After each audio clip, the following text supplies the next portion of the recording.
আমি এখন আফ্রিকাতে আছি, জঙ্গলে ঘুরছি এবং কোনো ডিএসএলআর ক্যামেরা ব্যবহার করছি না, কারণ আমার হাতে আছে ভিভো X300 Pro। কিন্তু দাঁড়ান, আপনি ঠিকই বলেছেন, স্মার্টফোনের ক্যামেরা দিয়ে কখনোই ডিএসএলআর এর মতো ছবি তোলা যায় না। বিশেষ করে দূরের ছবি জুম করে তোলা অসম্ভব। কিন্তু ভিভো এই ফোনের সাথে একটা এক্সটেন্ডার কিট দিয়ে গল্পটাই পাল্টে দিয়েছে। আমি কিছু ছবি নিয়েছি, আপনারা দেখুন এই এক্সটেন্ডার কিট দিয়ে।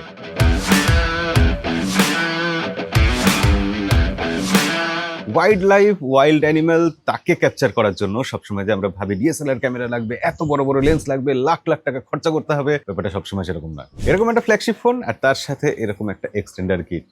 আজকাল এআই এর যুগে ছবির ইমেজ প্রসেসিং যে কোয়ালিটির হচ্ছে, ডিএসএলআর এর দিন শেষ হতে খুব বেশি বাকি নেই। না, এটা আমার কথা নয়, সনির ক্যামেরা ডিপার্টমেন্টের হেড এই কথাটা বলেছিলেন। তিনি ভবিষ্যৎবাণী করেছিলেন যে 2028 সালের মধ্যে ডিএসএলআর ক্যামেরাকে পেরিয়ে যাবে স্মার্টফোনের ক্যামেরা। আপনিও কি তাই মনে করেন? কমেন্টে লিখে জানাবেন অবশ্যই। আর এরকম অন্যরকম ভিডিও দেখার জন্য আমাদেরকে ফলো করে রাখবেন।